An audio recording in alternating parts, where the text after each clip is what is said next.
Testing. Okay.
All right, so if you are just joining me, I am animating for an upcoming video that I'm making. I like to animate little clips inside the videos that I make. I used to animate at Disney for 19, 20 years, something like that. And now I direct movies and I make videos to put online because I want to. Yeah, so I am animating this character. Last couple weeks I animated this character. Everyone's very happy with the script. And I'm going to do actually 3 clips of this guy. I'm working on the second clip now, which is this. Why? Which I like a lot better than the first one. And yeah, so I'm just working my way through. It's really rough, and I'm sort of debating whether I'm going to tie this down or leave it rough. I like rough animation. It looks cool. It doesn't hurt. So I might just leave it in this state. Because in the other one that I did, this one here, when I tied it down, I don't know. I feel like it just got kind of dead, and I don't like it as much. Everyone's very happy with the script. It's just a little stiff, and I just like the way the new one feels. When it's so scribbly and rough, it just feels way more expressive to me. So I'm just working my way through. If you guys have any questions, let me know. I'm happy to answer anything about animation or whatever you want to talk about. But yeah, otherwise I'll just keep drawing, and I will occasionally stop and kind of bring you through my thought process and show you what I'm talking about. So cool. Nice to see you guys are here. If anyone's here, if you could give me a thumbs up, let me know that, oh, he likes the jellos. Can you hear the audio when I play it?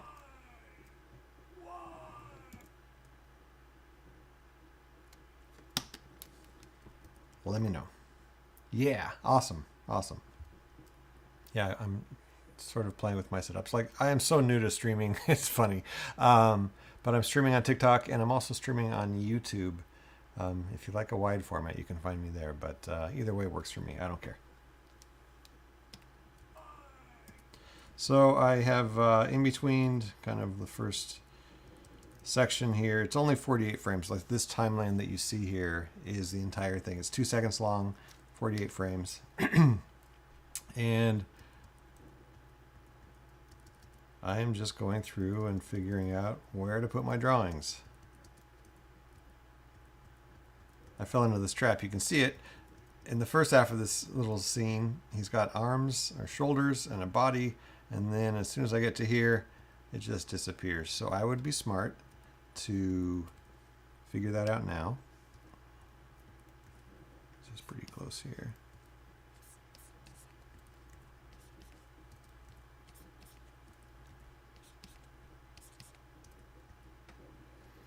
And then go to the end and do the same. What I typically do is I'll probably hide this and this.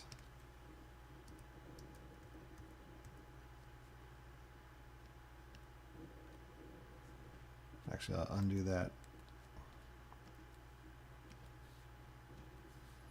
That's the one problem with this program. I wish I could just like disable the drawing so I could have the onion skinning ignore it, but it's in between. So I'm going to grab this.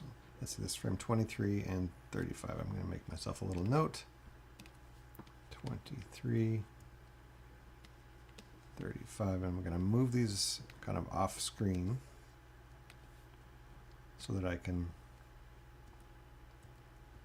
figure out where to put this shoulder here.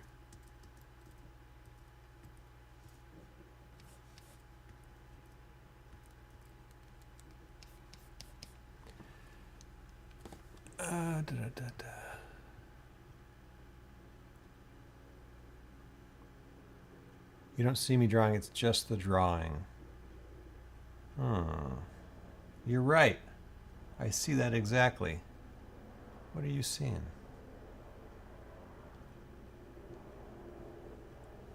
Uh-oh.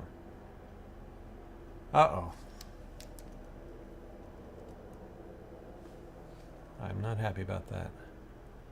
Let's see what this is. Hold while I work on my stream.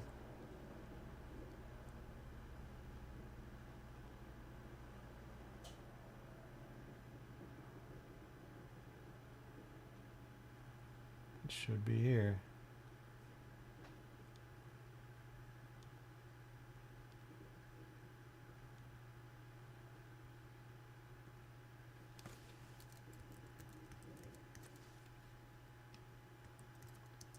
Yeah, it's not updating. What did I do wrong?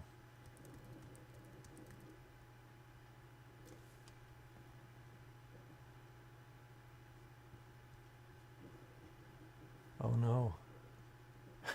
Did I break it? Let's see. That should be right.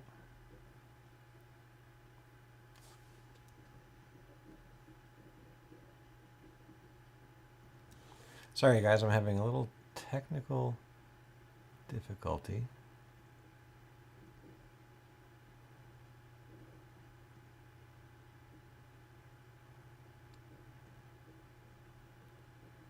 It's still not updating. Wait. There we go. I got it fixed. Thank you for hanging with me. All right. We are back in action, I think. Let me see. Let me know if this works.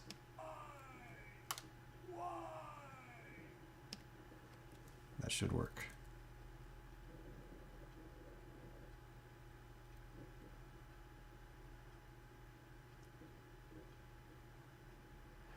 Austin Blaze, I know your dad, Aaron Blaze. He is amazing, and he's fantastic, and everyone should follow him online. Yeah. Good idea. I almost worked on a movie that Aaron Blaze was going to direct called King of the Elves. I think that was the name. I was going to be the animation supervisor. The movie ended up not happening. But yeah, I was about this close to working with Aaron Blaze on a movie that he was going to direct.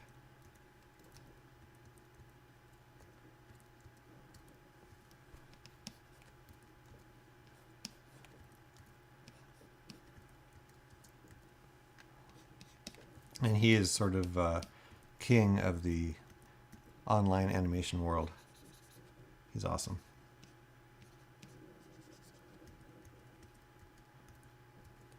Okay, so I got those shoulders in there. So I'm going to move these drawings back. That was on frame 23. And this was on 35, I think. Yeah. Right, let me go put 23 in there for the shoulders.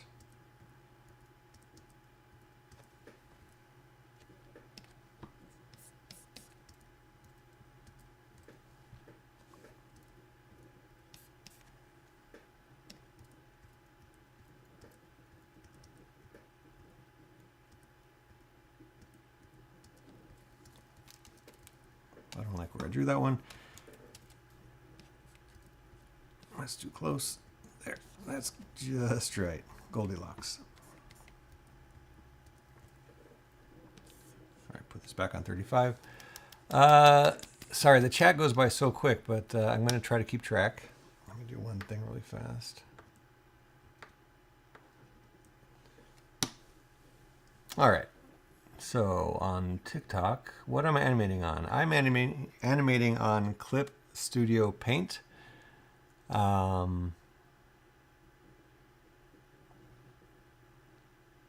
That's right, Clip Studio Paint. Would you mind if I saw the thing from the start? No, I wouldn't mind at all. You guys have to just keep asking because I'm just going to keep drawing and animating and talking. But and I turned down my speaker volume here so you wouldn't get an echo. But if you can hear the audio just fine on the clip, that'd be great.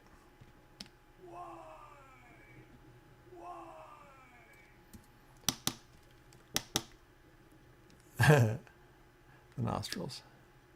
How do you know how much movement to make between slides, Becca? That is such a good question. Honestly, I'm smiling because it took me so long to figure out that while I was animating. I would animate stuff and the characters would be like moving all over the place. And I was like, what am I doing? It's just practice. You just get used to how much it is. And, then I, get comfortable with animating. And then you sort of know how you want it to feel. And like for example, if this last pose wasn't quite right, I could just sort of like nudge it down a little bit, play it again. I think that's a little too much, so I'm going to undo that. So you just get a sense of it. You shift things around. It's much easier when you're drawing digitally. On paper, it was way harder, but it's sort of like drilled into my brain. I had to learn faster. But you just, through trial and error, you just figure out like how far apart things need to go. Thanks, Becca. Audio is fine. Could you buy me a drawing tablet? No. In case you're curious, this is a Cintiq. This is like 5 years old. 16-inch, and I love it. It's small enough to like put in a backpack. It's just a little bigger than a laptop, so it folds up and fits in a backpack. And I used to have a really big 21-inch, or maybe 24. It was too big. It was like your whole arm is drawing, and it's like you don't really need that. At least I don't really need that for animating. So, I mean, you can see how big like the drawing itself. It's like smaller than my hand, So you don't need a lot. At least I don't.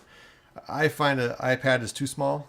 It's just a little too small for me, unless I built or bought one of those trays that it sits in. But this works for me. I animate at my desk, and so use my laptop. Sorry about the audio if it's getting too loud. So now I'm at the stage of like, okay, so got to get the body in here. Here's where I just turn on onion skinning and sort of just go halfway.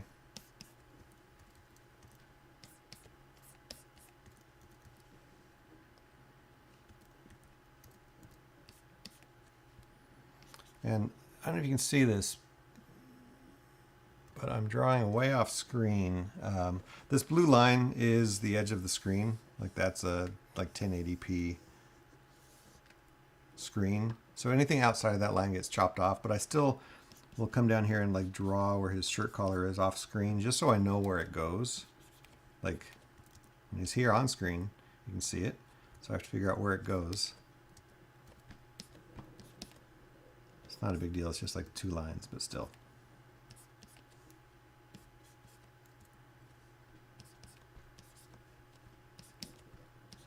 That's sort of like the bookkeeping of animating is all these things, all these lines you have to track, and all these shapes and forms. Like got his hair and his like the line on his cheek and his nostril and all those things. It's like you leave one off one drawing and you're kind of screwed for the rest of the shot. So you have to. So I'm going to turn off onion skinning and just sort of step through and make sure you're not missing any details. Like here, I'm drawing these like little curls under the corners of his mouth. You see those little lines? Those like little wrinkles. On this frame, I forgot to draw them, so I should go in and draw them in. Draw them in the right spot. Maybe. Alright, close enough.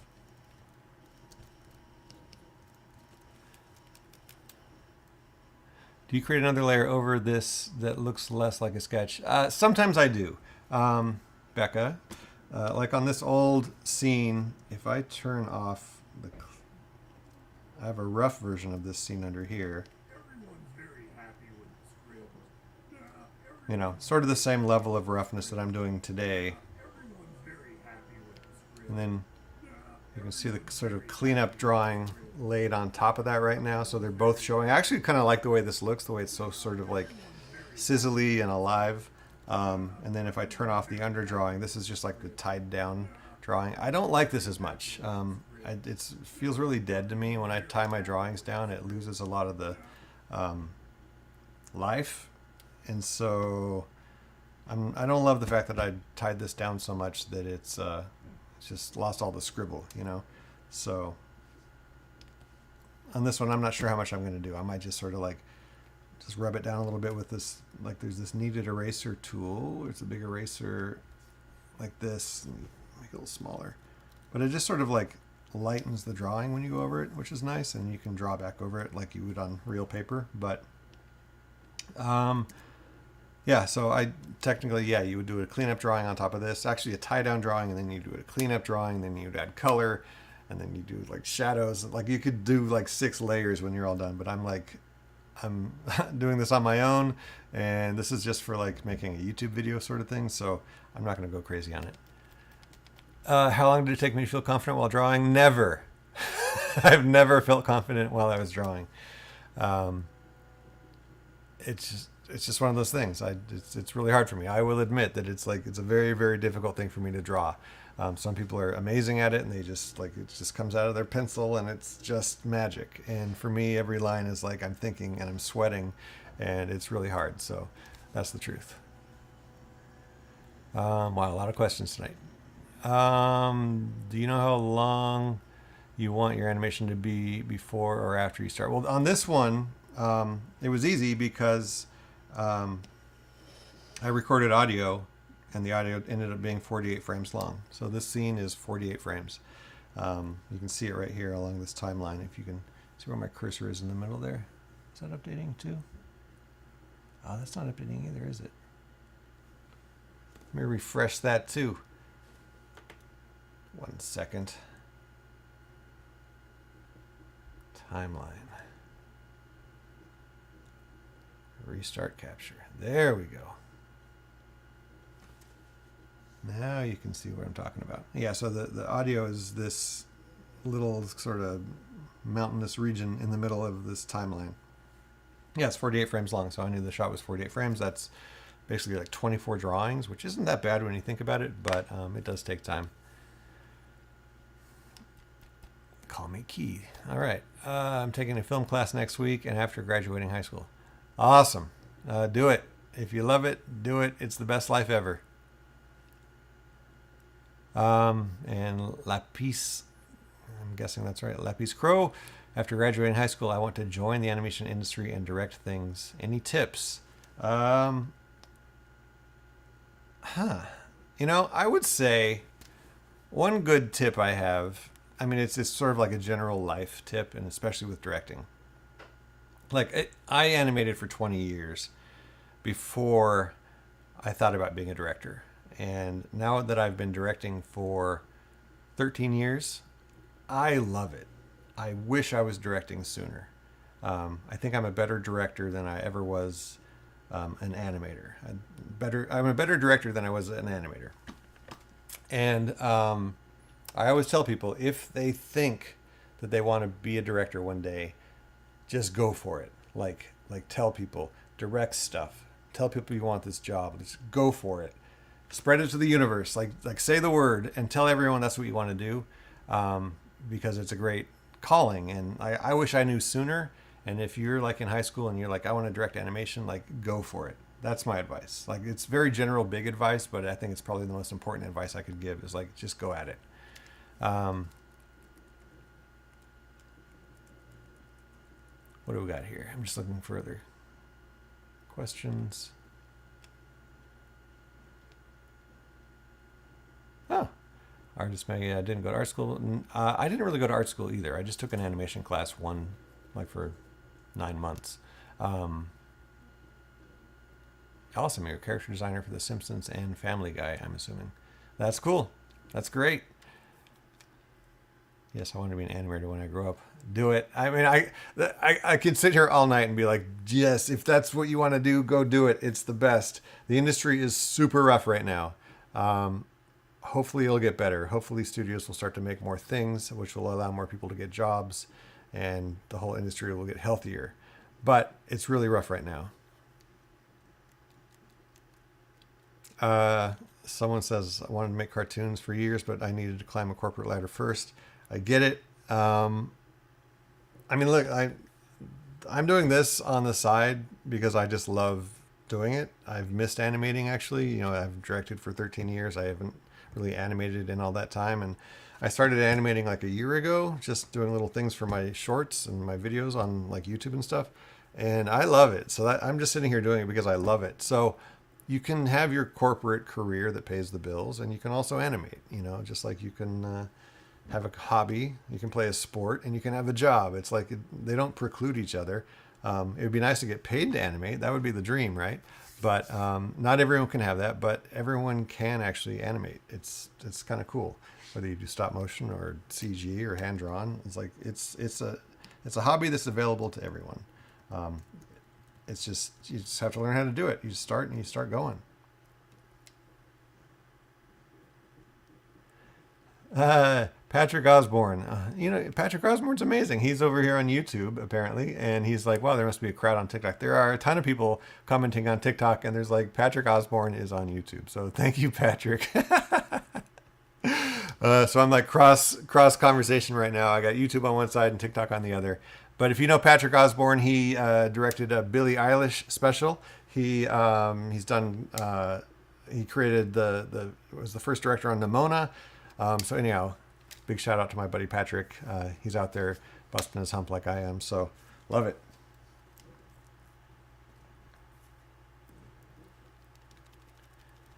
Just if you're joining me, this is what I'm animating. I have to do this every once in a while because I start talking and then forget. Why? So that's my work for the day. And I just started this earlier today. I've worked on this for like, I don't know, 2 hours, 2.5 if you count all the time I spent talking. But like 2 hours to get this far, which is like, you know, I wish I was faster, but you know, what am I going to do? It is what it is. But the good news is I'm happy with where this is, how it feels. That's sort of the feeling I wanted. So it's like, that's like the first huge hurdle, is like making yourself happy. It's like, okay, now we're on the right track. So now I'm just sort of really filling in the rest of this, which unfortunately for everyone here this is like the boring part of like finishing animation, but it's the sort of the meat and potatoes of most of the work, aside from just figuring out what this action of the scene is going to be. So let's see. So he comes up. This is my top drawing, and then he's going to come down.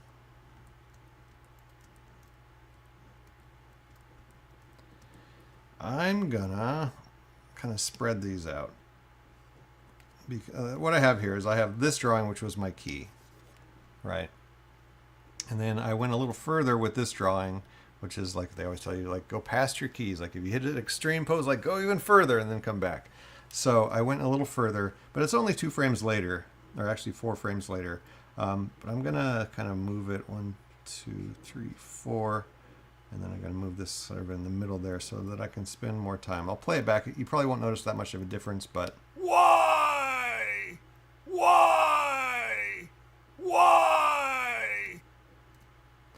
I think it'll work.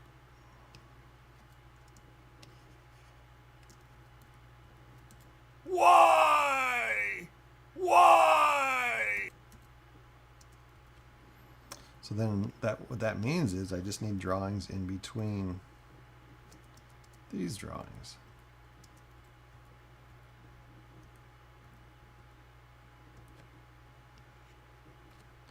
I'm just shifting things around, sort of planning ahead. Man, so many questions. What about all the gatekeeping? Favoritism, elitism. Wow! The industry won't survive if gatekeeping keeps. I don't really know what that means aside from people getting jobs and like not being able to get jobs. Gatekeeping, I'm not sure what that means.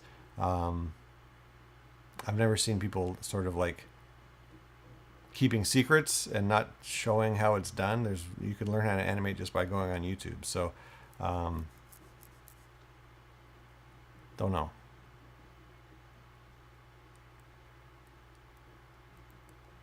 So, Maggie and I can't say the rest of your name. Gorilla, is that it? Are you telling me that Patrick Osborne does stand up?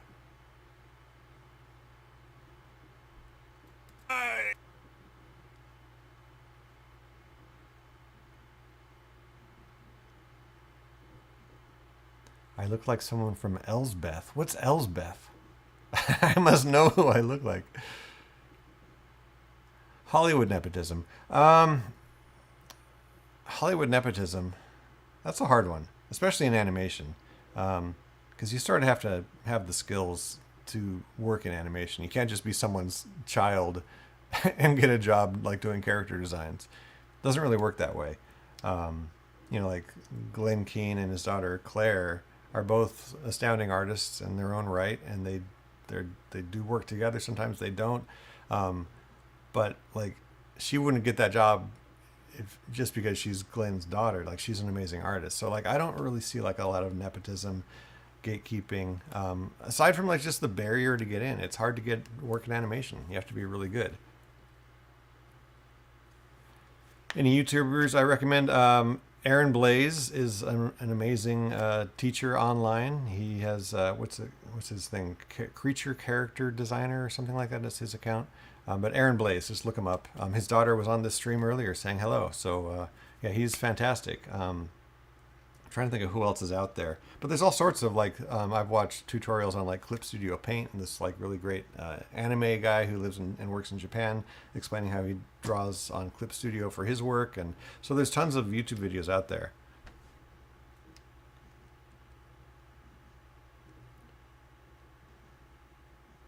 Proco, yeah, Amanda. Proco's great. I forget how to say his whole name, but yeah, he's got a great whole thing. There's Proco. If you want like more of the art side, it's like Schoolism, which is Bobby Chu, who creates Lightbox Expo. There are so many avenues to learn. And I was saying on my last live today earlier, I can't really recommend Animation College because it's just so expensive and it takes so much time, and there's no guarantee once you finish that and have all that debt that you're going to get a job. So I would recommend taking classes, individual classes that are going to be far cheaper than going to college. Who am I drawing right now? Sorry, I'm interrupting myself. I'm just drawing a character that's going to be in one of my shorts or videos upcoming about like making movies. And this is like my studio executive character. He's supposed to be really gross and disgusting. Read into that what you will. Why? And it'll make sense once the video comes out, but he's just reacting to sort of this story I'm telling. And in the end, Patrick, stand-up comic, news to me. Maybe it's a different Patrick Osborne than I know. What I was going to say about this. Oh yeah, the video I'm making, it's basically the topic is, and Patrick, you might want to chime in on this. The topic is, when you take meetings in Hollywood, should you tell the truth? It's a great video. I can't wait to put it out. But it's basically about like, when you read a script and you don't love it and you have a meeting, what do you say? So that's what this character is reacting to in this video. It's sort of my whole script. So I'm not going to say more about it, but you'll have to watch the video to see how this guy fits in. But here, yeah, like I said, here's the first clip. Everyone's very happy with the script. I've heard that line before. All right, let's get back to actually animating.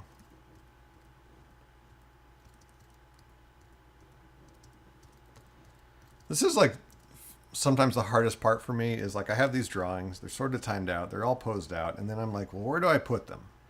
And I've never locked that in my brain. I wish I was better at this after 30 years, but I'm not, and I'm okay with that. So it's just really a lot of trial and error. So like I said, I spread these out so I could like really quickly go in here and in between this. So I'm just going to do this on halves. So when I do this onion skin, which is this button over here, if you can see that lit up, it gives you the previous frame in green, which is this one, and the next frame in purple, which is this one. And I'm in between those two on this blank drawing, but I can sort of see the surrounding drawings.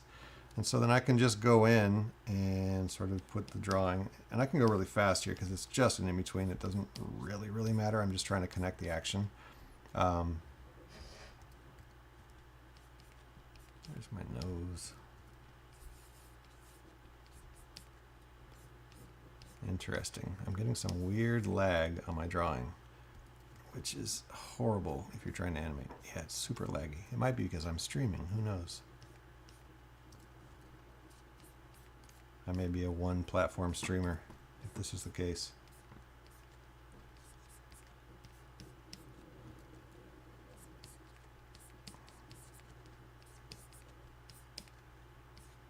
Yeah, so that line should be curved and it's jaggy. What's going on?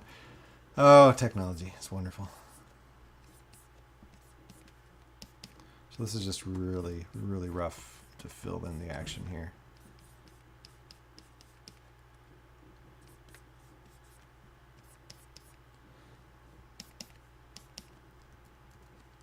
I probably should shade in. When you don't shade every drawing, it'll flicker and pop and it's sort of distracting. So it's a pain in the butt once you've started. You sort of have to carry that through. So yeah, I just did one drawing. Really fast, really rough, but it's all it really needs. It just has to connect the action. And I'll do the next one. Turn on onion skin. And this might seem like it's hard to translate when you do this onion skin thing where you see the purple and the green, but you do it enough and you sort of get the hang of it. It goes kind of quick. Normally on paper you'd be like flipping the paper, which is the best way to do it, but it's so funny how this technology is not as good as it was on paper. It just, I mean, you can move things around, you can copy and paste, but the interactive, tactile motion of flipping animation paper, it's the best. And I'm just blown away that no animation software I've ever seen actually does flipping in the way that you would do on paper. It's amazing. Look up a video on flipping animation. I think Aaron Blaze has a good one. God, this is not reacting right. That is not right at all. Maybe I got to slow down.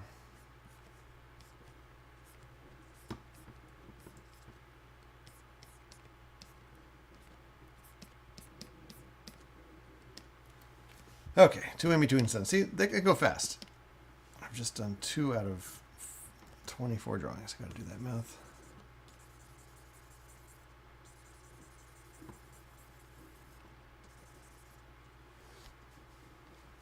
What CSP pen do you use? I'm just using pencil. It's called pencil. It's the first one.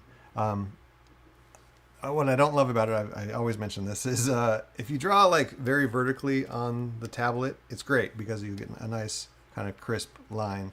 If you tilt your hand too much, like I do when I draw, if I'm just like that normal angle, you get this big old fat line, which drives me crazy. So don't love that. But that's sort of the best pencil for me. I've tried to sort of customize it, but it's not very friendly. Okay, so this is technically, let me erase this star.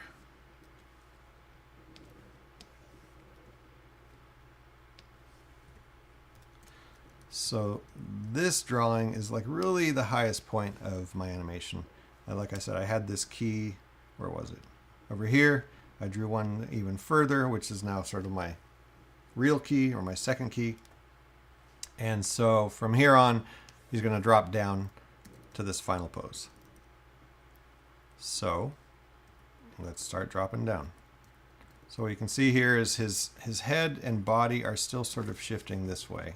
You see his shoulder and his head are still leaning back, but his nose is starting to drop down this way. So it's like those are the two actions I have to sort of carry out and follow through. And because he's at the very, very top, I can slow out of this. And I will explain what a chart is. So here we have frame 19. You draw a circle around it because it is a key drawing. Let's pretend that 25 is also a key drawing. So I'll write 25, draw a circle around it, and now I'm going to make a chart. So this is what a chart looks like. We have 19, we have 25. And typically you would draw the circle because you're saying, yeah, those are keys. And between those, let's do the math. If we're drawing every 2 frames, we have 19, then we have 21, 23, 25. And I want to favor 19 because I'm at the top of this arc and I need to slowly and then come out and then accelerate as I come down. And it's funny, if I drew the chart that showed exactly that, it is that, if this is going to make any sense to anyone. So 21, 23. And what that is telling me is 23 is halfway between 19 and 25, and 21 is halfway between 19 and 23. And what that gives you, if these were just circles, let's say 19, 25. This is the chart explanation. If I draw 23, as this chart is indicating, right in the middle, in terms of spacing, that's what it's going to look like. And if I draw 21 right in the middle of 19 and 23, that's what it's going to look like. So when you play that, it's going to sort of feel like if you drop an object, it sort of goes slowly at the beginning and then it speeds up as it goes. And so that's what that chart is telling me is going to happen with my animation. I hope that makes sense. If it doesn't, I'm going to talk about this another time, I'm sure. So, going by my charts, the next drawing I'm going to do is 23 because it's halfway between 19 and 25. So I go to 23, make a new drawing, turn on my onion skin. And like I said, he's still sort of going back.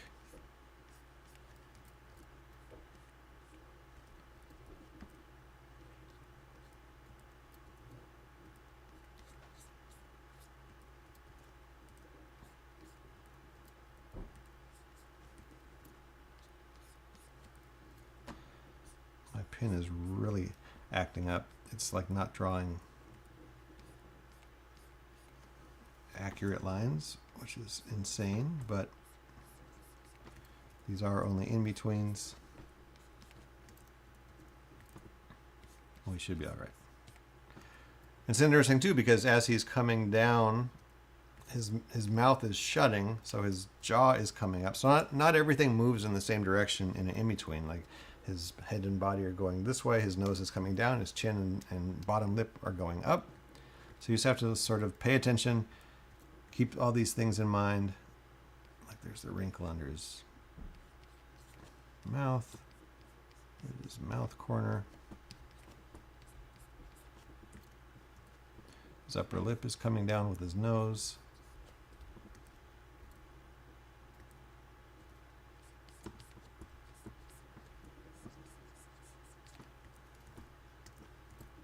Sorry if anyone's asking questions and I'm not paying attention. Now I'm like in drawing mode.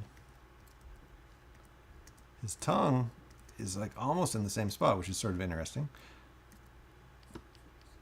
Which is kind of fun. That is like there's one thing on screen that's not moving, and it's his tongue right in the center. I'll take that for $1.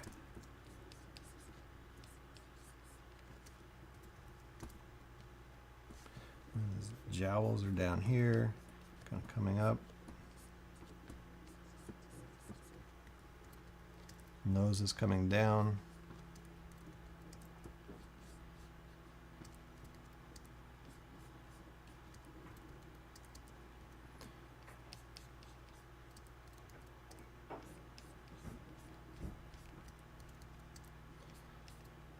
Yeah, in-betweening, it's not mindless, but there's a reason why it's sort of an entry level animation job, because you learn how to do it, and almost anyone can do it. I did it for years.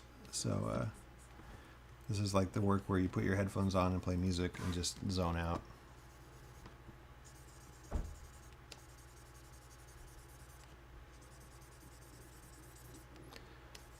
Okay, so that was 23. It's halfway between. Let me turn off onion skin. You can see what I'm doing here. 19, 23, 20. Oh, I forgot the back of his ear. What is that? His hair. Turn this back on. This is why onion skinning. Turn it off. You turn it back on. Make sure you're not missing anything. I think I got everything else. Okay, so yeah, 19, 23, 25. It's halfway. Now I need 21, which is halfway between 23 and 19. New drawing. Onion skin. And it's funny, like I usually start down here in the lower right, because old drawing habits. I'm left-handed, and you get that, like, your hand rubs on the graphite and you get all the black on your hand, then you smear it across your drawing. So I tend to start in the lower right, so I'm like putting my hand on clean paper as I go. Obviously, it doesn't matter on a tablet, but it's just an old habit. And I can sort of see where I'm drawing. If I'm going this way, I'm covering the drawing with my hand. So it's just an old drawing habit I have. Never really thought about that until today.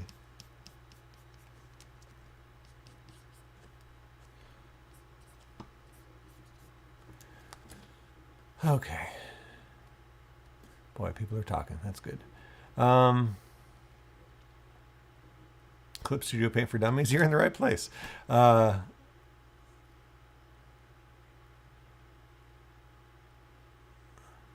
the principles are consistent. I learned how to do hand-drawn animation first, then I switched to CG.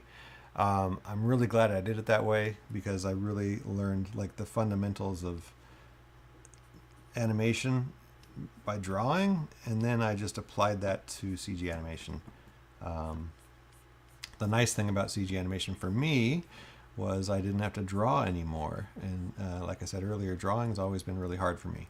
So when I took that out of the equation, my career sort of took off, because I wasn't so bogged down by my the limits of my drawing ability.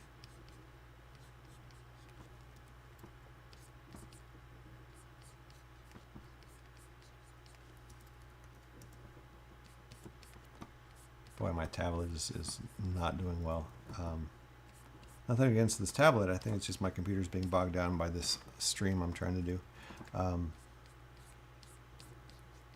If you've ever seen Tony Fichelli's drawings, that's what these are looking like, because he draws very sort of like lines don't connect. He just sort of like etches out the exterior of his drawings, and they all sort of make sense in the end. But I'm sort of forced to do like little hash marks as I'm going here.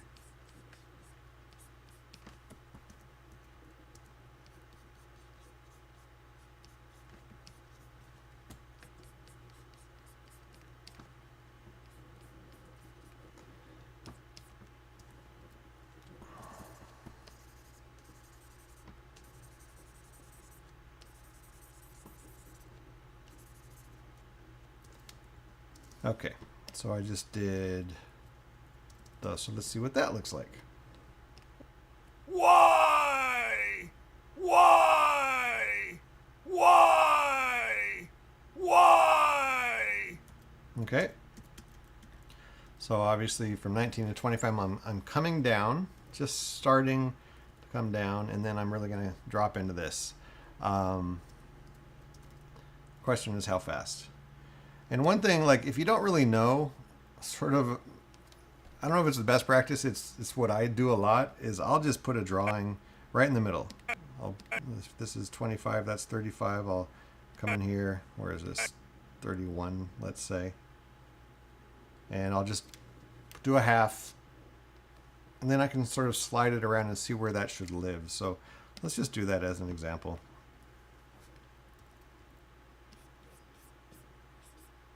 Man, this is not good.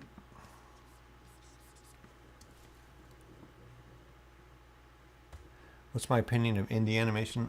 I love it. My God, I love it. I worked at Disney for 19 years, and there is nothing wrong with that. But it's a corporate thing, you know, and it's like it's a product.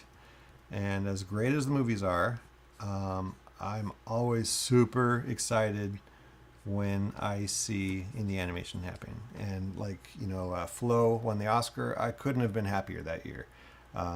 You know, this, like, where were they from? Estonia? They made the movie for $3 million. It's like amazing, amazing. And the fact that they did that and they beat all the Hollywood studios to the Oscar, I could not be happier. So I love indie animation. I love when people come out of nowhere and make their thing and make it happen. And it's the best. It is the best. And it's always going to be the most personal statement you're going to see in animation is when someone, you know, isn't making like an IP thing or a product or, you know, they're just following their heart. You know, they're making the thing that they would make if people paid them or not. And to me, that's some of the best stuff. So I obviously, you can hear me. I love indie animation.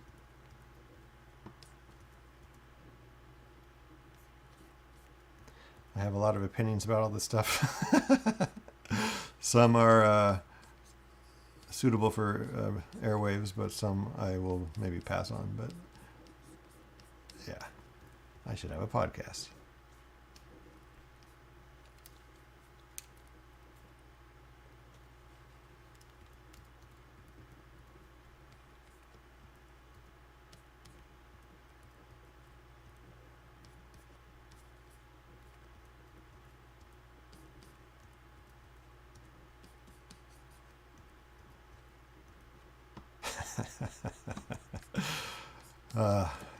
Really don't want to get political here, but this drawing is reminding me of somebody.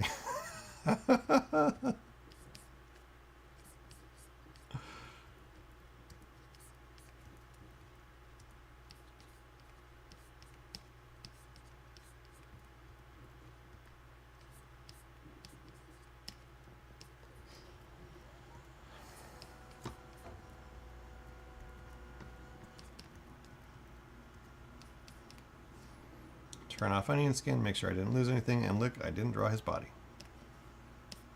Always good to check. Okay, so, like I was saying, I just threw this drawing in there. I did it on half. I didn't really care what frame it was on. I just wanted to put a halfway drawing between 25 and 35. And I might be in the right place, it might not. So I'll play it, I'll see how it feels, and if it doesn't feel right, I will shift things around. Why? Way too slow. Why? Interesting, right? Let me just turn that drawing off. You can see it without the drawing. Why? I don't know why it's going black like that. But it just feels way too slow to me without it. With the drawing on. Because I want him to sort of like hit this peak and like deflate in this like crumpled thing at the end. And because it's taking so long to get there, I'm losing that just by putting this one drawing here. So it sort of tells me I got to get there sooner. So I'm going to slide this to happen sooner. I'm just going to move this 2 frames and 2 frames, see how that feels. Why? Better. That might be it. But this might even be better. Let's see. Why? Maybe. Why?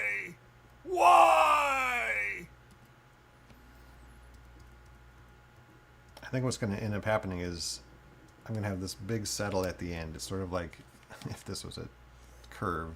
I'm going to have a lot of drawings down here in this zone. Which I hate, but I hate drawing. Let me look at the spacing here.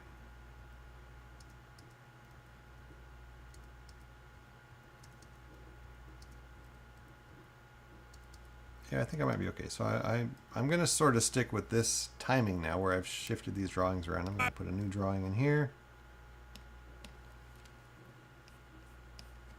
Let's just do it on a half.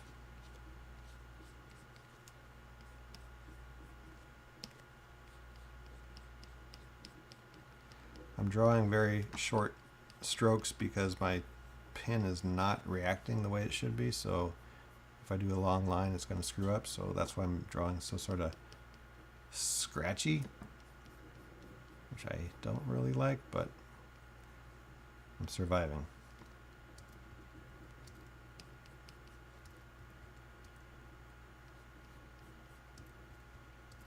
I would normally restart my computer and do all that, but since you guys are on with me, I don't want to destroy everything.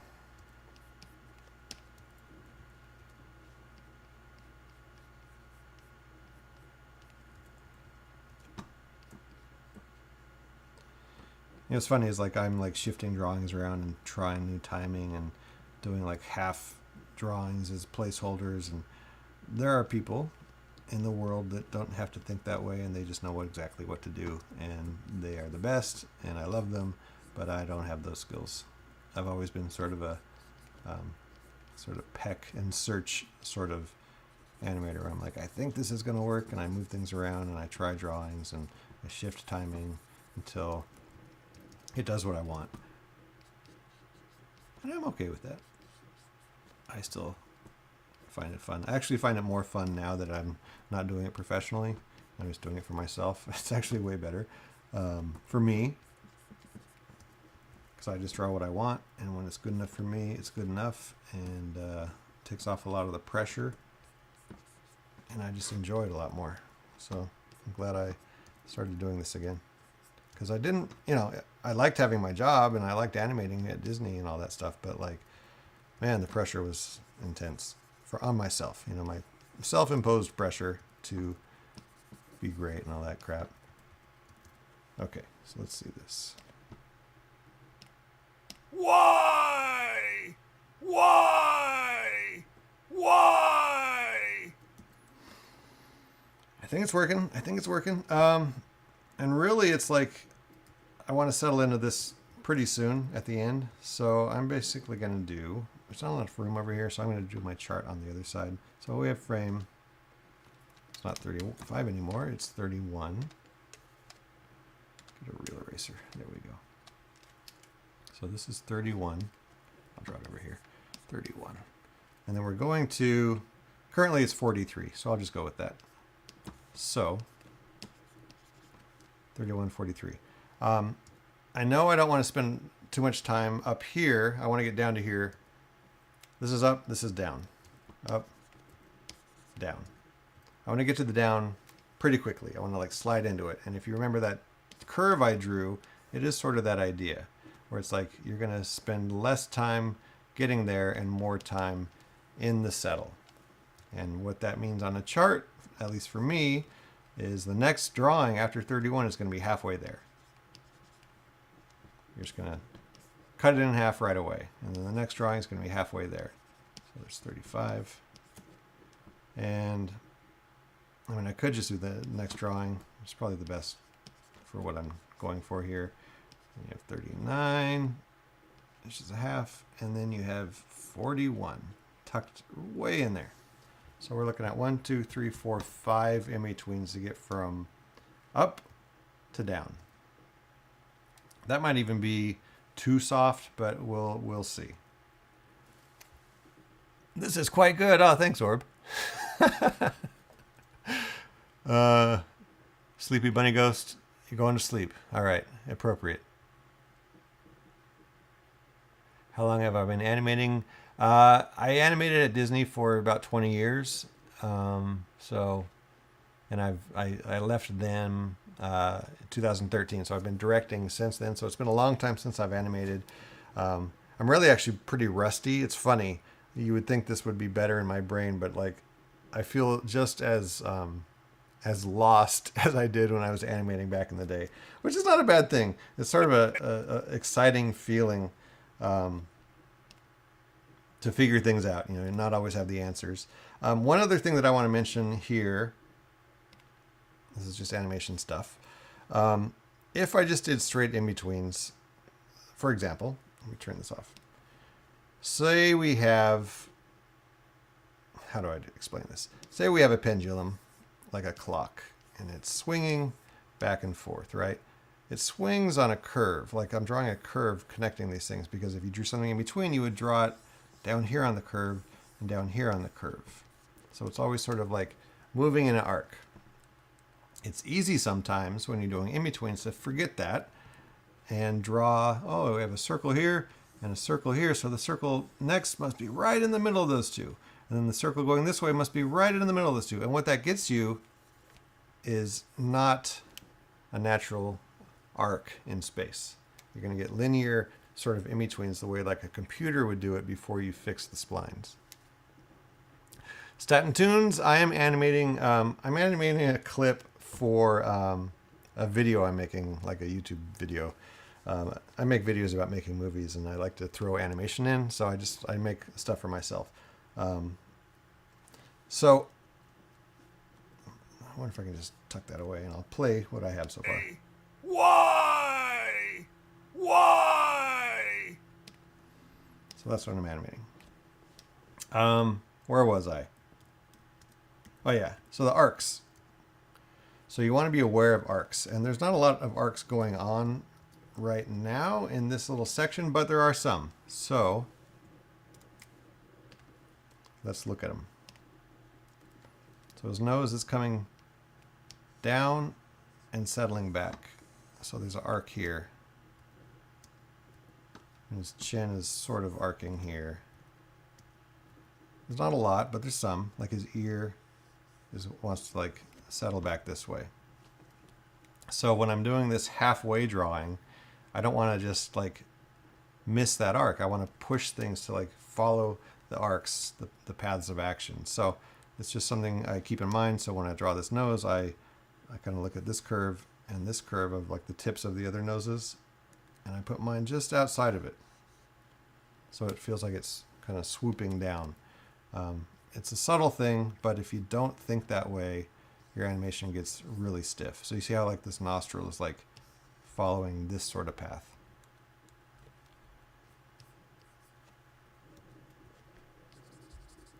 It's just one of those layers that you sort of pick up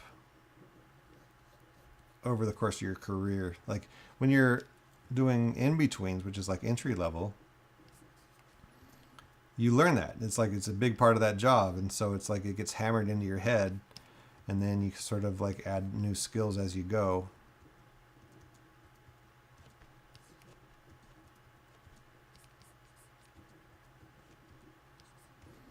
I like doing these live streams because like, I like to make videos about movie making, but like some of these details are like not fit for like a YouTube video. Like no one's going to sit through me talking about, I don't know, these like little details that sort of make up the nuts and bolts of animating.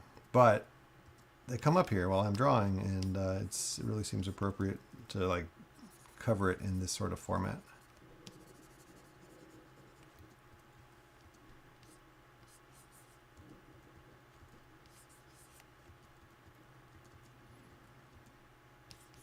That's the other thing about like keeping these drawings rough. Like there's so much in here that like sort of needs to be resolved in terms of like what these lips are actually doing, but like I sort of don't want to.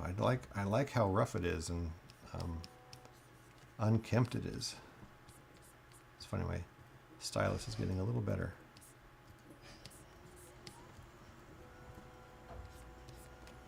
Again, just pushing that chin just a little further, just to sort of like help that arc happen.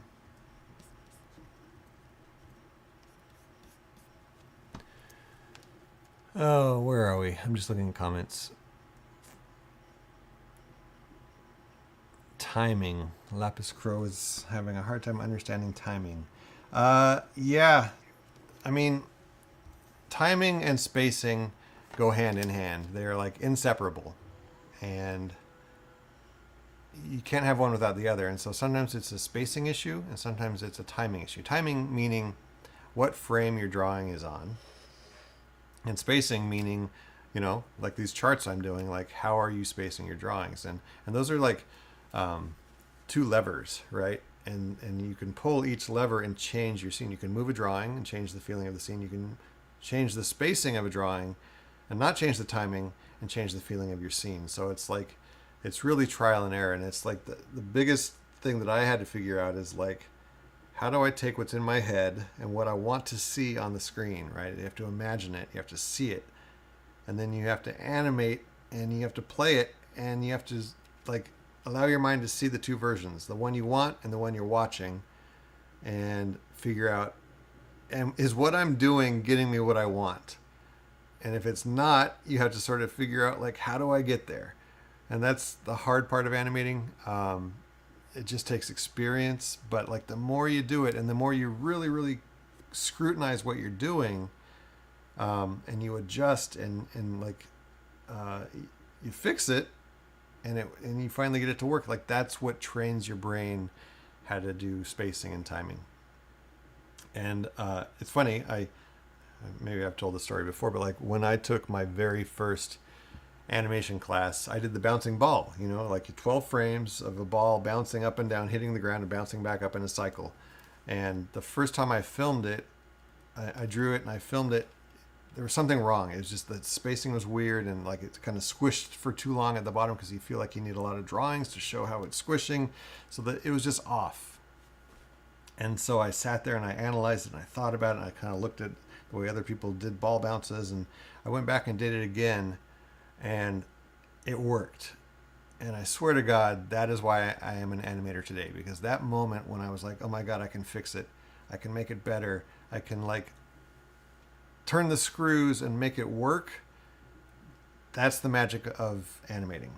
Like you can figure it out. It's not impossible. And like weird, that very first thing I animated, I was like, I could do this for the rest of my life. It was so like satisfying, and it was just a ball. But that's why I'm here. That's why I do this. So it's just trial and error. It really is sort of just doing it over and over again and training your brain to understand like what the adjustments you're doing will do to the finished result.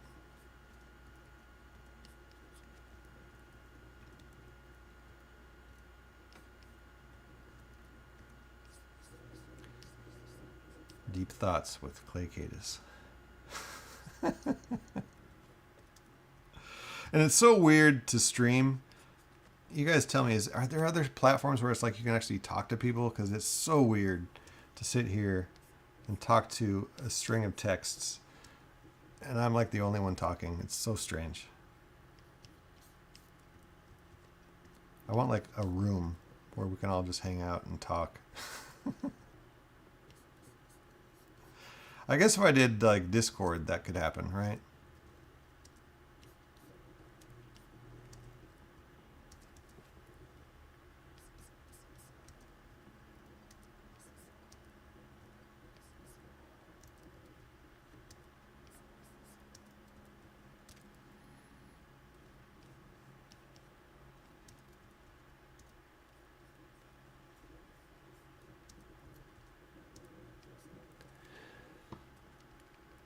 Awesome. Next is also animating right now. That is why I do this. So you see me draw, you draw, we draw together. We're holding each other accountable. I love it. I love it.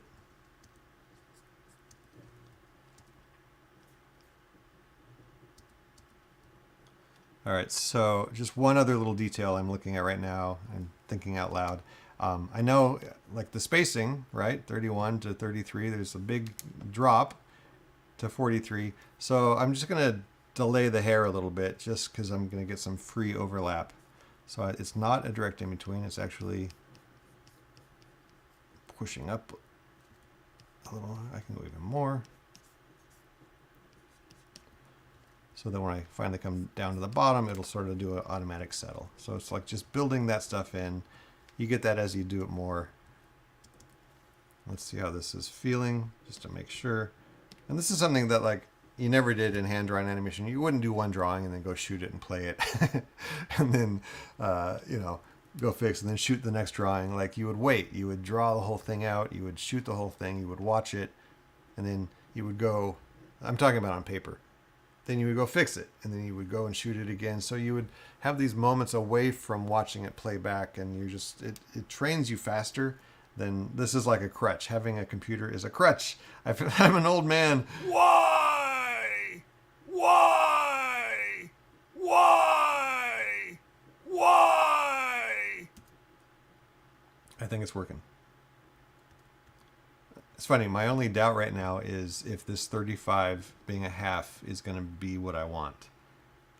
I think it'll be okay, but I'm sort of tempted to basically do this. Not make it a half, but make it a third. So that basically it came from here. So this is the spacing, and then this is the spacing, and then we get into like the cushion.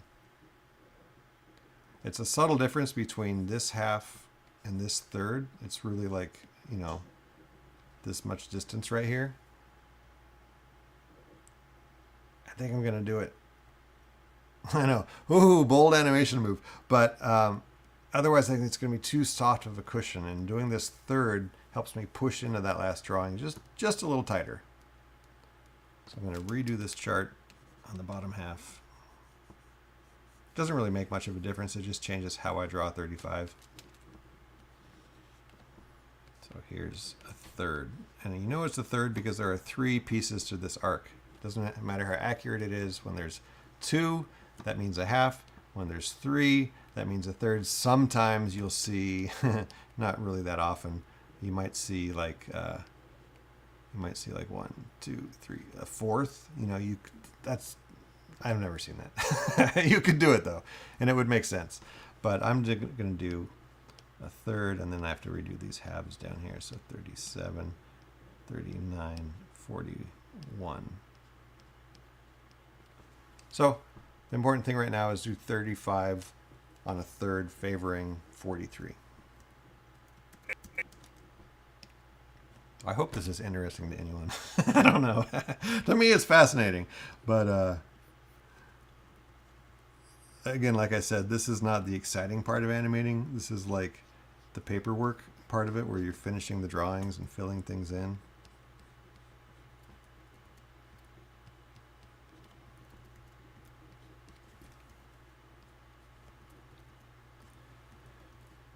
But if I was a young animator and I wanted to watch someone animate, I think I would be pretty excited. So that's sort of also why I do this, because everyone needs to figure this out. At least if you're an animator. So there's my lip. There's my other lip.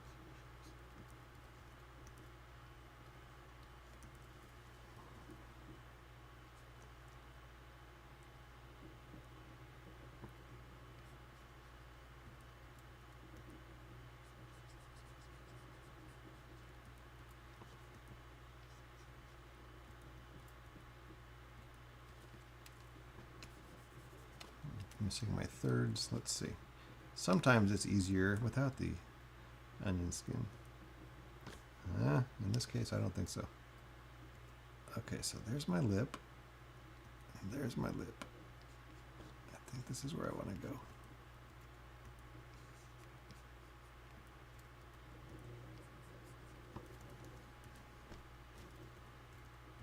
This is so much easier on paper. These like tight in-betweens. It's funny. It's like it's a weird mechanism, like the paper thing.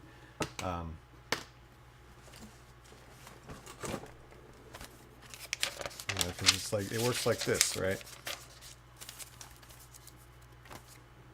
I wonder if I can do this where you can actually see what I'm talking about. So you have drawing 1 on top of drawing 3, and on top of both of those you put drawing 2. Can you see me? Yeah, you can see me. And it's like such a natural thing, but so you look at drawing 1, you see 2, and then you see 3. So you go 1, 2, 1, 2, 3, 1, 2, 3, and then you just do this, and you're drawing on this top piece of paper, and how do I show this? Back it up, rotate. There we go. So you see 2, 3. So you go 1, 2, 3, and you're just drawing on top of that the whole time. It's like I said earlier, like no animation program has that, and it's the best.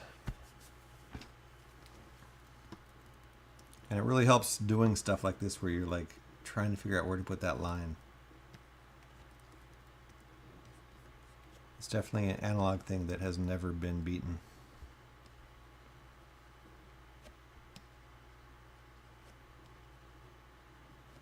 I've tried making macros that do that, where you like flip in the same order, like a hotkey. I can just never get it to work reliably.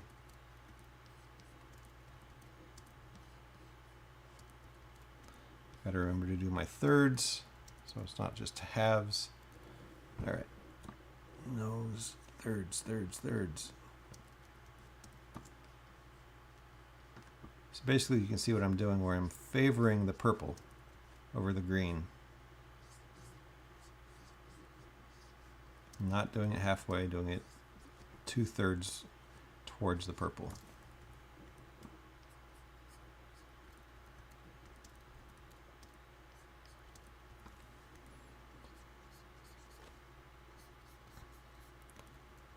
And I had a lot of, in the previous animation I did, this one up here, the end has a lot of in-betweens. Everyone's very happy with the settling down into script. Everyone's very happy with the script. And what I was reminded of doing that is, if your keys are good, like this last drawing, if it's like really what you want, and it's like sort of dialed in, this is not really, it's just rough, but if it was dialed in and expressive and like had all those things that it needs, it's like, oh, that's a great drawing, I know exactly what that is. The in-betweens sort of rely on that. It's like an anchor, and they're sort of pulled towards it.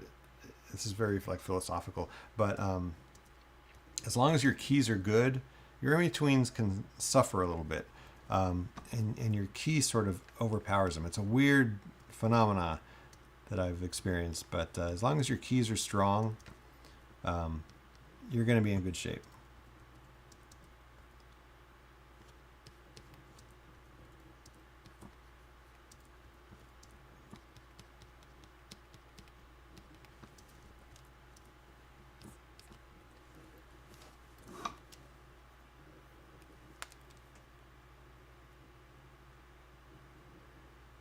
Yeah, as I'm drawing, you know, if you guys are supporting each other, answering each other's questions, I would love it. Because I forget to look up and remember that you guys are having a conversation.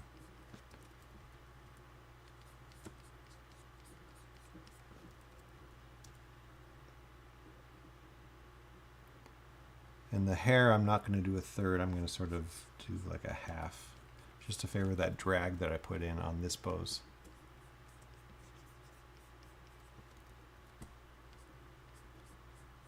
But then the head has to go back to a third.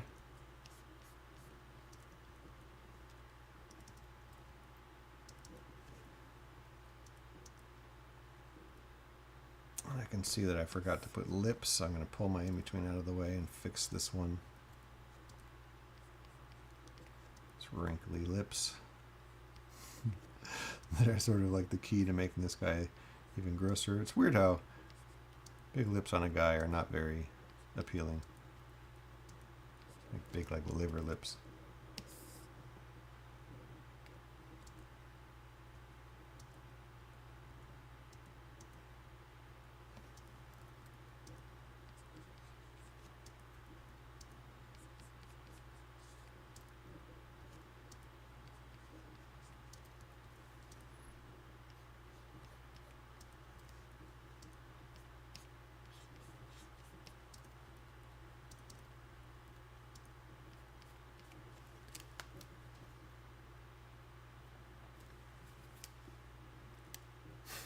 Flipping back with paper is loud. It is loud. It's a very comforting noise, though. You know what's funny is, like, back in the day when we animated on paper at Disney, There were some people who would animate, we. This is like so old. We would have like a tape recorder, right? We would have them to shoot back our scenes. It was a whole old. It was such an archaic system. It was crazy before computers. But we would have tape recorders, and certain animators would record themselves animating on paper. So you would hear the ruffle of the paper and the pencil sharpener. So they would record themselves for hours, and then they would lock their door and sneak out and play back the recording, so it sounded like they were working in their office. You would hear the paper rustling and the pencil sharpener going. I won't name names, but I know some of those people.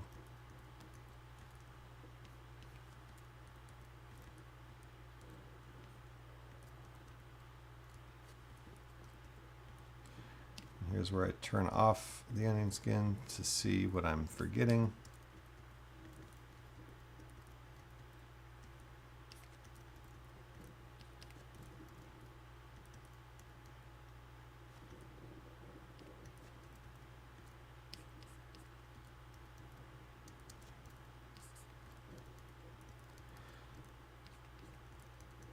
Yeah, like I was saying, the weird thing about in-betweens is like they can be pretty bad drawings and they still work.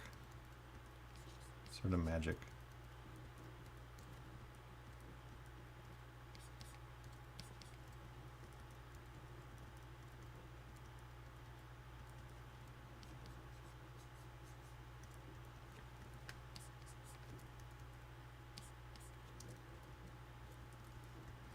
Okay, so let's do the math. How many drawings left? 3 drawings. We have 37. Wait. Yeah. 37, 39, 41. Technically, I'm going to say this last one is held for 6 frames, but we'll see. It might feel weird. I might throw some more in-betweens. Basically, what you do is you slide it down towards the end, and you keep adding drawings until you're all done. But for now, we're going to go for those last 3.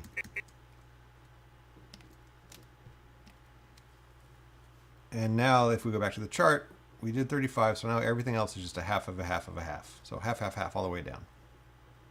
We call these, when it's like halves to halves to halves, railroad tracks, because it looks like a perspective of railroad tracks going off in the distance.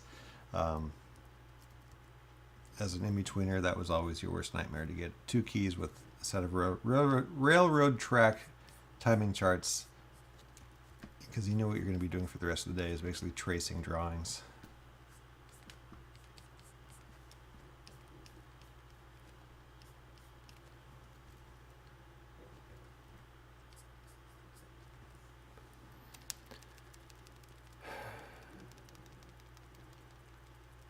Just looking at comments.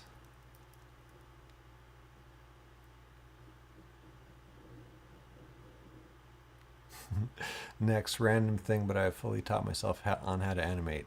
Awesome. I love it. I highly recommend it. It's like one of the greatest art forms you can imagine.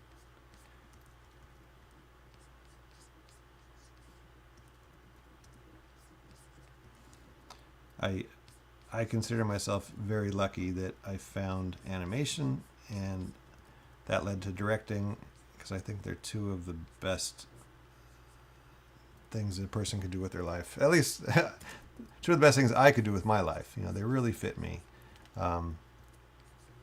They're so challenging, and they both use sort of everything that you have in your brain and your heart. Like, they tap everything that you've ever experienced or thought, and it's amazing how, you know, most art is sort of like that, but not everything. You know, not every art form uses like all your faculties, but animation for sure, because you're talking about performance and acting and feelings. Same with like making movies, right? It's all about like, how do you get an audience to feel something, and that's sort of like the ultimate challenge.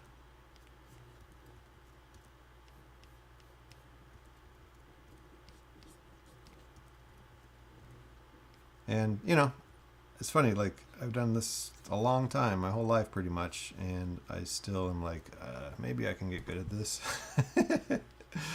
You know, it's just one of those things where it's like, you never know. You never know what you don't know, and you keep learning and you keep pushing and you keep discovering things. It's really cool. I don't know if I'm assuming most things in life are like that. You can always kind of like dig deeper. But you know, there might be some skills like, I don't know. I mean, yeah, I was gonna say like being a butcher, but like there's even an art to that. So I can't say that there's no way into butchery. But I think there are certain skills potentially that it's like you can get to a certain level and you've learned everything. But I can guarantee you will never learn everything about animating or directing.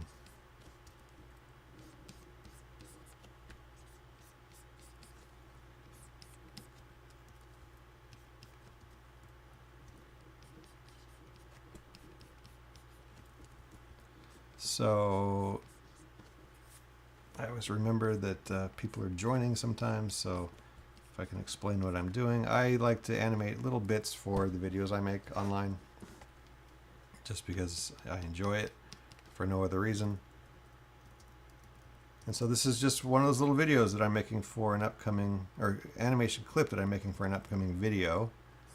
And it is this character that I created for this video. He is my studio executive, and I sort of wanted to make him as gross as I imagine. So, Why? Why? Why? Why? it's getting there. It's funny. I don't want to change it, but I feel like he could sort of like settle into that last pose a little faster. But that's just in my head. Why? I don't think anyone else is gonna really like catch that, you know. It's fine. And that again is the nice thing about when you are working for yourself. You can say, "Yeah, it's good enough."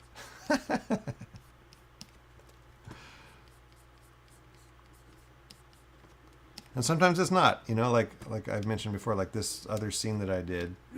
Everyone's very happy with the script. I don't love it. I think it's stiff and could be funnier, and so I'm so tempted when I'm done with the rest of these shots one time through to go back to that one and potentially start over, just because I don't know. I just don't like it. But you may see I might put this video out and it might have that clip, and it'll be just fine.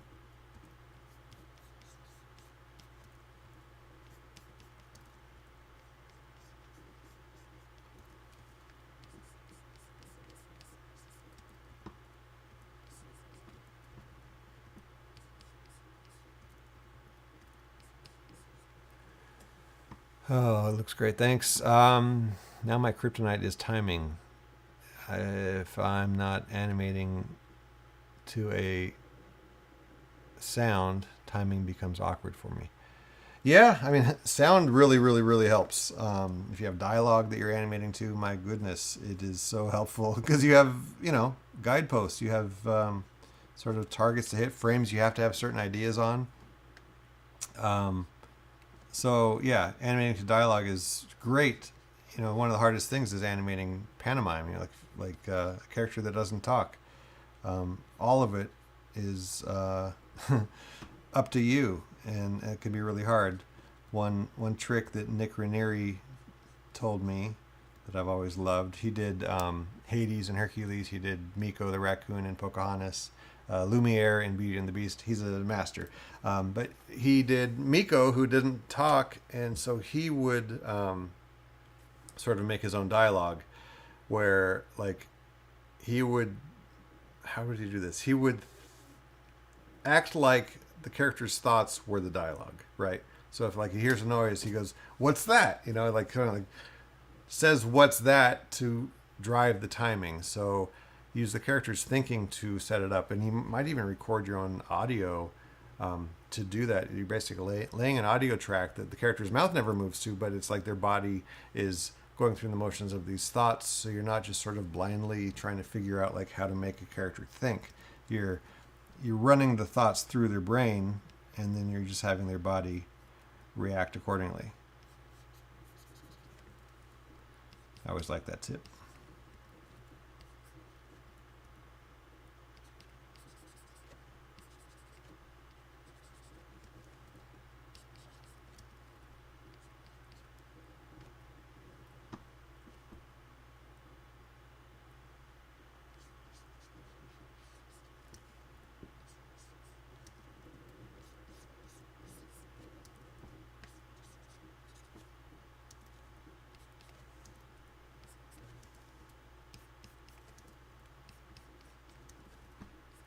It's interesting. I'm streaming on TikTok and YouTube at the same time, and I've had like 2 people show up on YouTube. It's very interesting, and looks like thousands of people have shown up on TikTok. So very nice to have you guys here. Thank you very much. I appreciate you stopping in and keeping me company and watching me draw, watching the top of my head as I do this. If you're just joining me, I'll play what I'm doing. Why? Why? Still makes me laugh, which is a very good sign. If you get like super bored with it, something might be wrong. I forgot to draw the lip on this previous, so I'm going to move this drawing out of the way and draw this lip in here. That's a problem too. Like when you do your own animation, you don't have a model sheet, right? You decide how much detail is going to be there, and sometimes you put so much that you end up kicking yourself down the road when you're like, oh my god, I have to draw this, like whatever, this mustache again, or the bow in this character's hair one more time, when you could have just left it out because it's your own thing. But you know, that's also sort of the joy of making your own stuff, because you get to decide what it's going to be.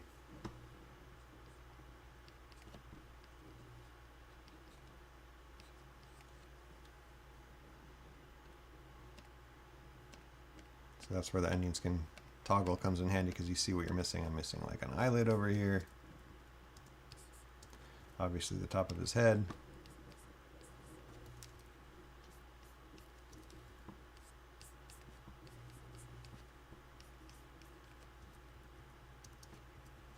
And I think on the other version, I think I drew his hair on the backside. Yeah, you can see that piece of hair.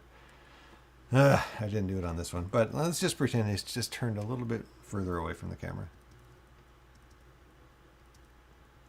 And the last thing I know I didn't do, which would help this, unfortunately, is like these forehead wrinkles. Is that the right way? Or do I do this and this? No. Sometimes the simpler ones work for me.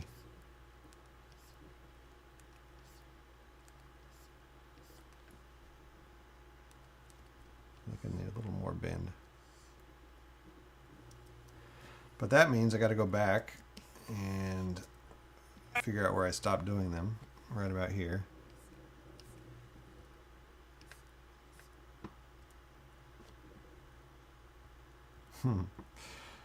And fit them in. So 35. I'm going to pull this one out of here, pull this one out of here. And 35 was that third, so I'm going to favor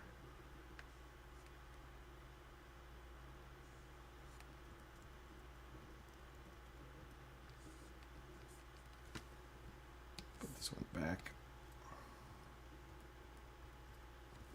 Now we're on halves, right in between.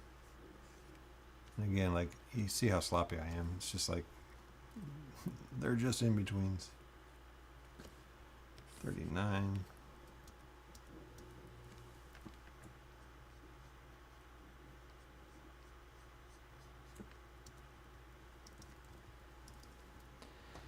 And it looks like technically I might just have one drawing left. We will see. See how it plays.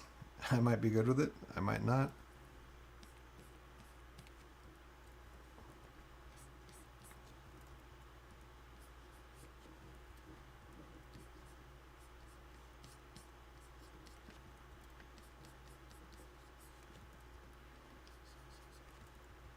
And this is what I mean, where it's like the key drawing at the end is sort of like this magnet that draws your drawings towards it. Like, because I'm flipping between, this is a very sort of generic in between where the lines are just sort of filling in the voids, right?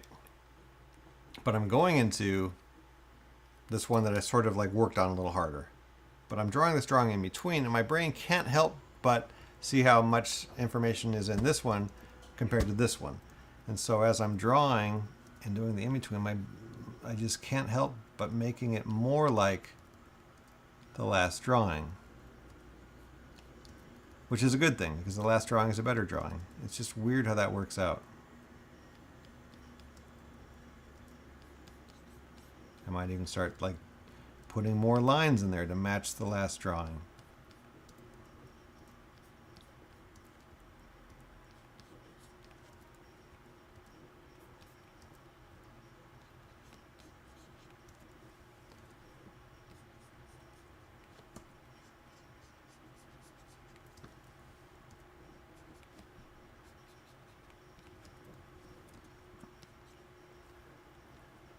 Oh.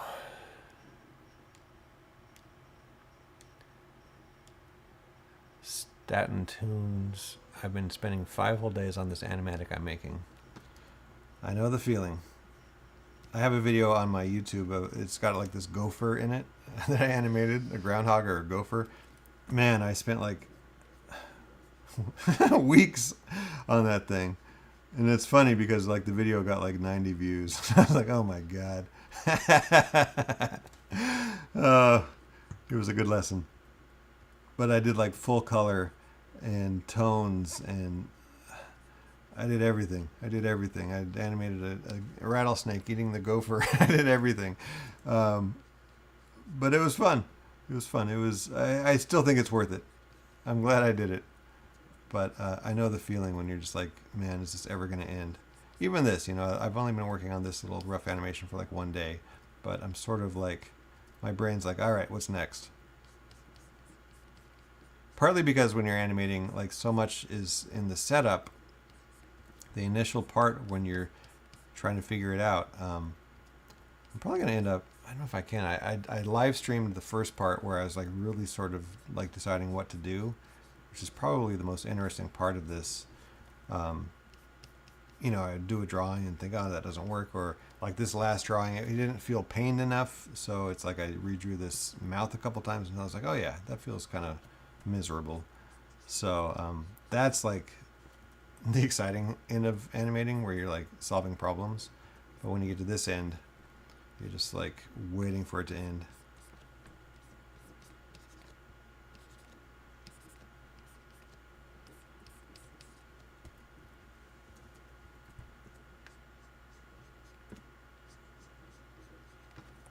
I'm sure like many of you watching this live stream, like, when's this going to end?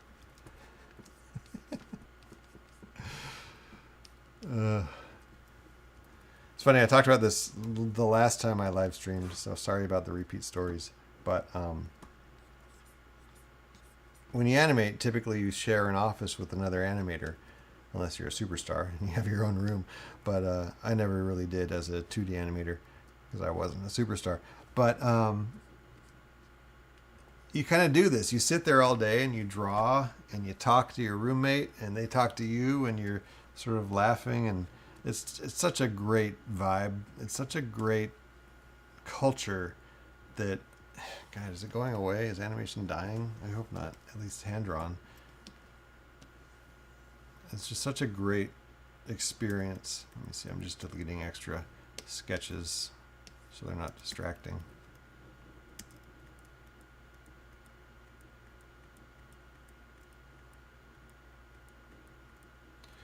All right, turn off the ending skin. Let's see if that's enough drawings. Why? Why? Why? It sort of is. Like, I'm looking at this last bit. This last drawing holds for 6 frames. And you sort of feel it when everything's moving except you get to the end and it like click freezes. It's only 6 frames. It could be worse. Why? Why? And I'm sort of thinking my solution could just be shorten the scene. What if it's only... Why? Why? Why? Why? That is my cheap-ass solution to the hold at the end without having to draw more drawings. It is now a 44-frame scene. Why? Why? Why? Why? I think I'm gonna say this one is done. I would love to start a new one, but my pen is not acting right. Like, watch, I'll draw a circle. See how clunky that is? It should be nice and smooth, but there's like these weird brackets. So I'm gonna call it a day. I'm gonna start the new one maybe tomorrow. We'll see. The next scene is him saying, no! So it's very similar. It's going to hopefully be different, but same process. And then the third or the fourth shot I'm going to animate is a shot of me. We'll see how that turns out. We'll see. So yeah, I think I need to start that new one when I'm fresh and have energy. And yeah, so I'm going to save this. So all my stuff's there. Play it one last time for you guys. Why? Why? I don't know. Still makes me laugh, so that's a good sign. Thanks for joining me. I'm going to sign off now. I just want to look at these last comments just to see if there's anything anyone's asking. I'm glad you guys sort of started your own conversation. That's good.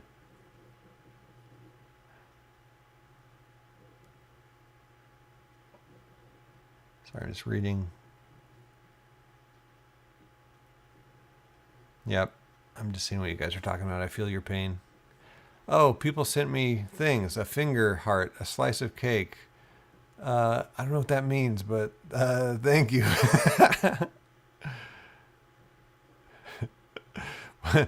O'Brien says, I feel like he's asking, why do you make me so repulsive, Father? Is he talking to me? Yeah, it looks like... do I offer workshops? No, someone asked in the last one. I don't know. I don't know if I'd be a good teacher. Partly because I never feel like I have all the answers. You know, it's animating so hard for me to just do and get right and figure out. But I'm sure I could help people. I'm sure I could teach many, many things that I've learned over the years. So it's sort of why I've started to make YouTube videos. Mainly I'm talking about filmmaking, which sort of encompasses animation, but it's not as specific. I do like to teach and I like to share. So, it's money. Is that my ex? Teaching is money. Yeah, I suppose. I don't know how to make money. I'm not one of those people that like gets richer as my career goes on. But yeah, I mean, I could do workshops. It would just take so much, preparation because I'd want to do it right. But I'd think about it. If you guys, honestly, oh, the gifts are money. Oh, wow. Okay. Thanks for the money. Oh, I see. Thank you. I'm so confused by all this. I appreciate it though. But yeah, I mean, if classes are a thing, like, I don't know where I would do them or teach them or host them. I definitely have a lot to share. Yeah, exactly. Life of a animator. I don't know how to make money as an animator. I just, you do it for the love, right? That's the painful part. And they know it. But yeah, I mean, it's just interesting to me that you guys have asked like 3 times today about, do I teach? Not yet. I haven't planned on it, but I don't know. It's interesting. I'll think about it. All right. Well, I'm going to sign off. Really appreciate you guys being here and hanging out and talking and supporting me, just hanging out. It's cool. It makes me feel very not lonely as I'm doing this. So, yeah. I guess that's it. I guess I never know how to say goodbye. But yeah, goodbye, and I'll talk to you guys later, and have a good night.